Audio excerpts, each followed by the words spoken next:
The Jungle Book by Rudyard Kipling, Part 8. Hello, this is Richard, and I'm here with another episode of The Jungle Book. Mowgli has been kidnapped by the monkey people, the Bandalog. Bagheera, the Black Panther, Baloo the Bear, and Kaa the Python have come to his rescue and are fighting in a desperate struggle. Bagheera has been completely overcome by monkey people and is calling for help. Baloo fears that Kaa might have sneaked away at the last minute. And I'm delighted to dedicate the episode to Finn and Orlo, whose family supports Storynory on Patreon. Kaa had only just worked his way over the west wall, landing with a wrench that dislodged a coping stone into the ditch. He had no intention of losing any advantage of the ground, and coiled and uncoiled himself once or twice to be sure that every foot of his long body was in working order. All that while, the fight with Baloo went on, and the monkeys yelled in the tank round Bagheera. And Mang the Bat, flying to and fro, carried the news of the great battle over the jungle, till even Hati, the wild elephant, trumpeted, and far away scattered bands of the monkey folk woke and came leaping along the tree roads to help their comrades in the cold layers, and the noise of the fight roused all the daybirds for miles round. Then Kaa came straight, quickly and anxious to kill.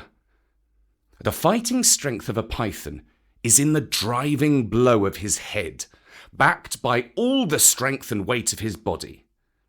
If you can imagine a lance, or a battering ram, or a hammer weighing nearly half a ton, driven by a cool, quiet mind living in the handle of it, you can roughly imagine what Kaa was like when he fought. A python 4 or 5 feet long can knock a man down if he hits him fairly in the chest. And Kaa was 30 feet long, as you know. His first stroke was delivered into the heart of the crowd round Baloo. It was sent home with shut mouth in silence, and there was no need of a second. The monkeys scattered with cries of, "Kaa! It is Kaa! Run! Run!" Generations of monkeys had been scared into good behaviour by the stories their elders told them of Kaa, the night thief, who could slip along the branches as quietly as moss grows, and steal away the strongest monkey that ever lived. Of old Kaa, who could make himself look so like a dead branch or a rotten stump that the wisest were deceived, till the branch caught them. Kaa was everything that the monkeys feared in the jungle, for none of them knew the limits of his power.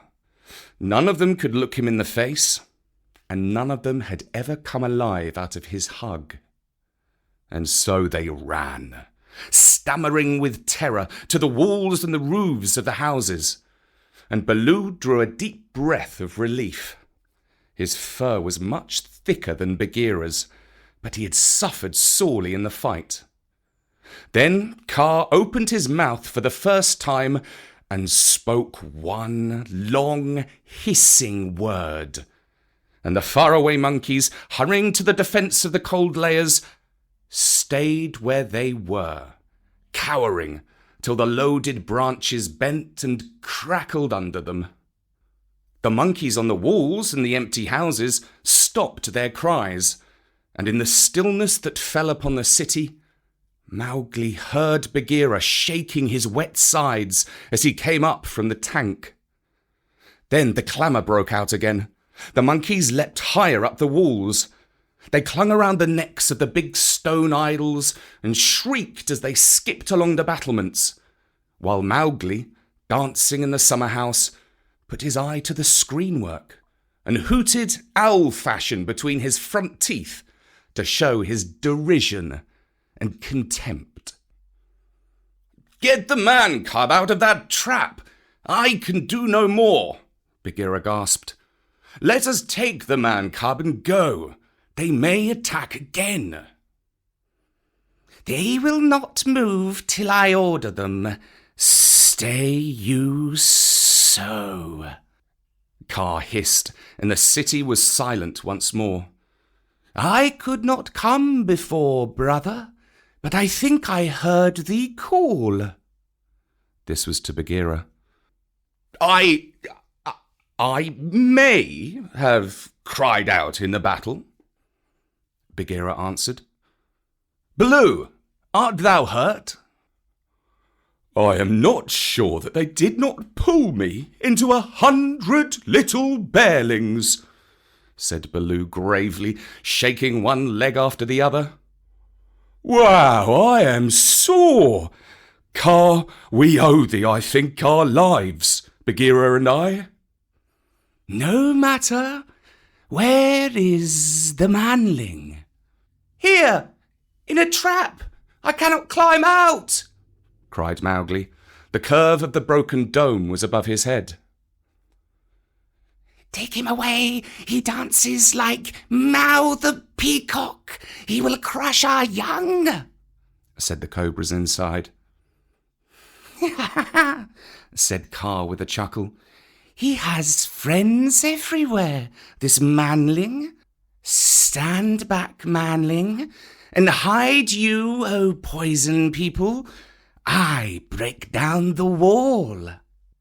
Kaa looked carefully till he found a discoloured crack in the marble tracery, showing a weak spot, made 2 or 3 little taps with his head to get the distance, and then lifting up 6 feet of his body clear of the ground, sent home 6 full-power smashing blows, nose first.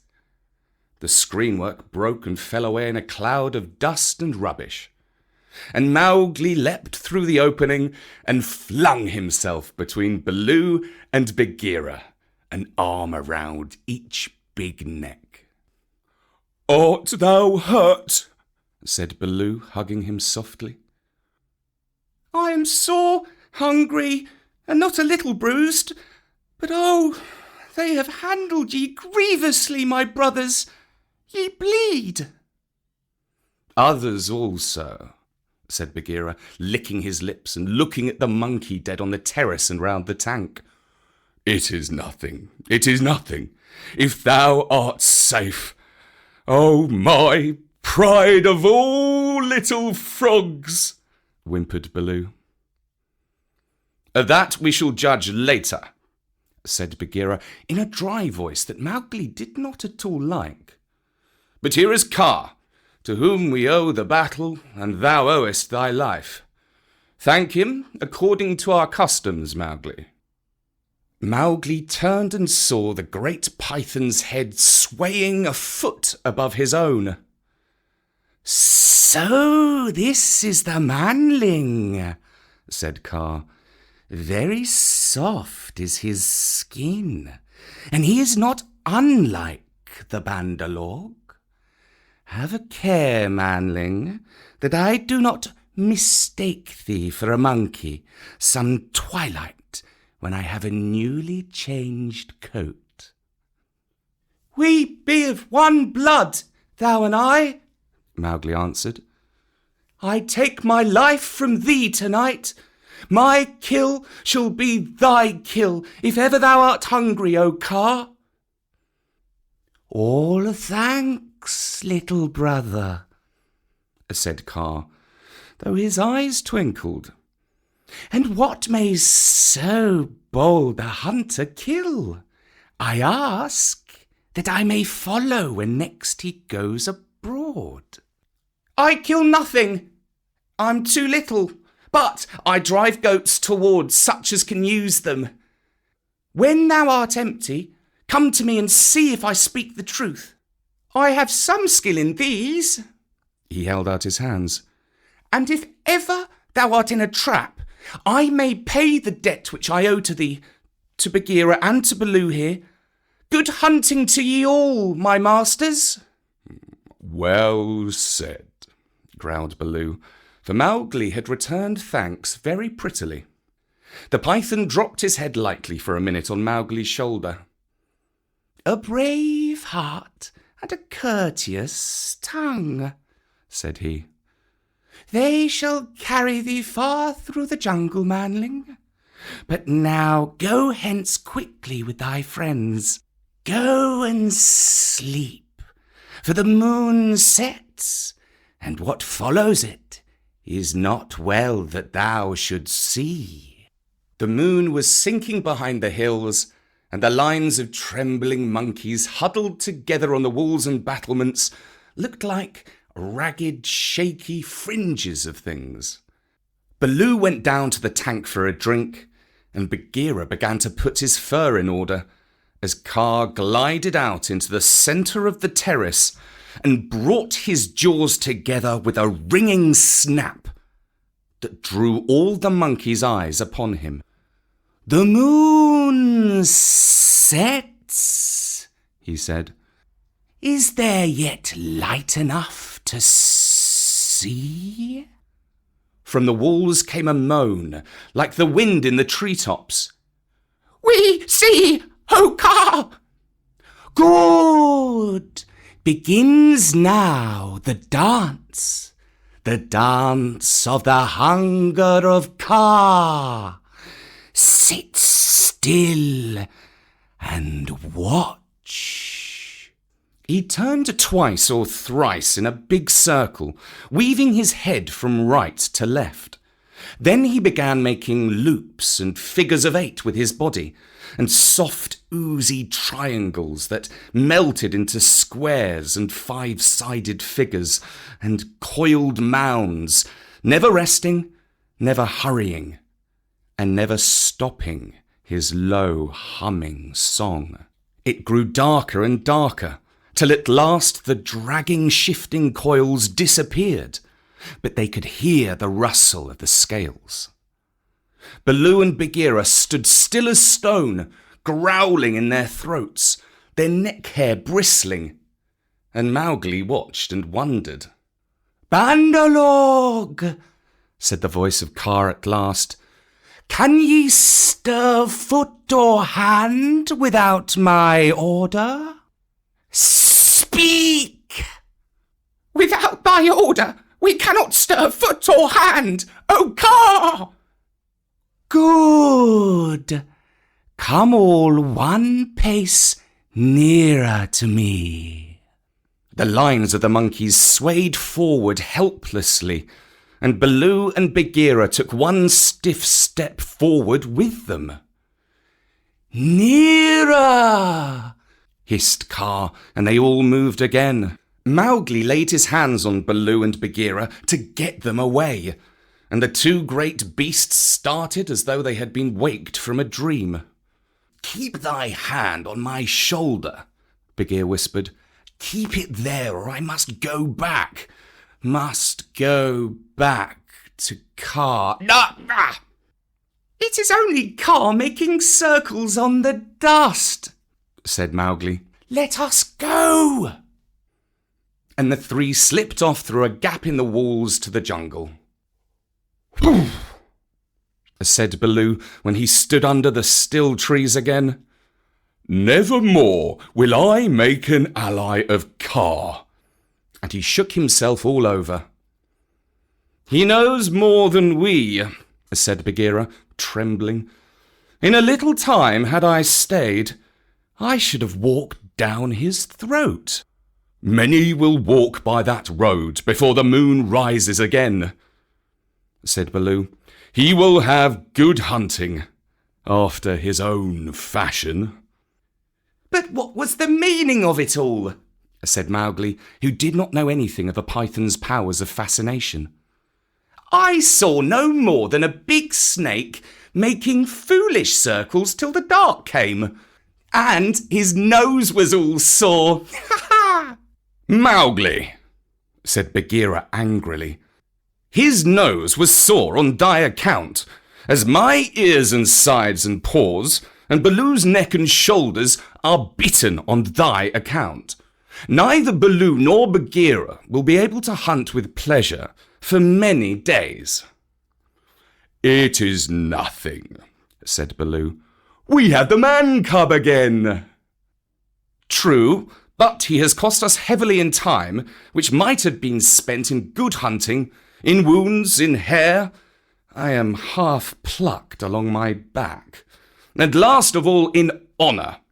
For remember, Mowgli, I, who am the Black Panther, was forced to call upon Kaa for protection, and Baloo and I were both made stupid as little birds by the hunger dance. All this, man-cub, came of thy playing with the Bandalog. True, it is true, said Mowgli sorrowfully. I am an evil man-cub, and my stomach is sad in me. What says the law of the jungle, Baloo?